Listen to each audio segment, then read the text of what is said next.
So now what we're going to consider as far as assessment is concerned is the movement of the really the metacarpals, because the carpals are somewhat harder to actually glide. It's not that they're impossible to glide, but they're harder to glide for the purpose of passive testing. So this is going to be very similar to what you would see in the foot when I would test the metatarsals. I want to test the metacarpals. So I'm going to stabilize most of the metacarpals, and I don't want the wrist moving all over the place.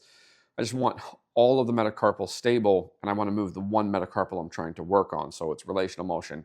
Everything else stays still, and just the thing that I want to move is moving in relation to everything else. And then I'm basically going to kind of pinch to come across the hand and see what's going on.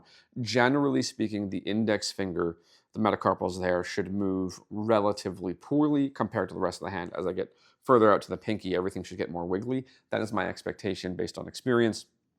So we'll see what the heck happens. Also, the thumb, you can glide it against the carpals, right? So these are options. Gliding the thumb against the carpals, I stabilize all the carpals, and then I move that way, right? Now, for the purposes of the video, I'm turning, so I'm in an odd position. My sensitivity is impacted, but if I go here, I'm not rotated, I'm not all twisted up, so now I can stabilize that, glide down, glide up, and so the thumb will come up, or it will come this way relatively well, and the proximal joint will glide nicely, but when we do this, it won't glide as well, right? So I should see a little bit of a wiggle here, and I see no wiggle here. You agree with that? Mm-hmm. Now if we compare it to the other thumb real quick. Hold on. This one goes this way well, not that way. So there's restriction, and it's not the same. So it's a really quick test. Hopefully my back wasn't completely obscuring that.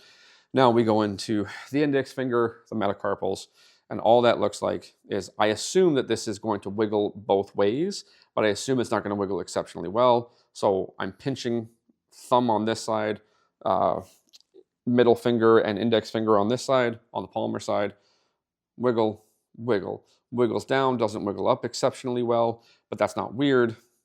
So now I got to stabilize over here. I got to wiggle down, wiggle up. That wiggles okay. Stabilize these two, wiggle this one. Nice and wiggly both ways. Nice and wiggly both ways. So there is something to be done here and here.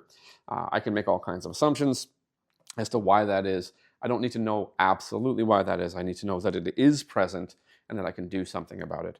Just as a really simple thing, sometimes people have athletic activities. We have a high-level hockey player here, so I can tell a story before asking anything about stick handling and things of that nature and prior injuries, and I could very easily be wrong. So I won't do that. I'll just know there's a thumb issue here, there's a thumb issue here, and then the index finger, the metacarpals, are restricted in some way.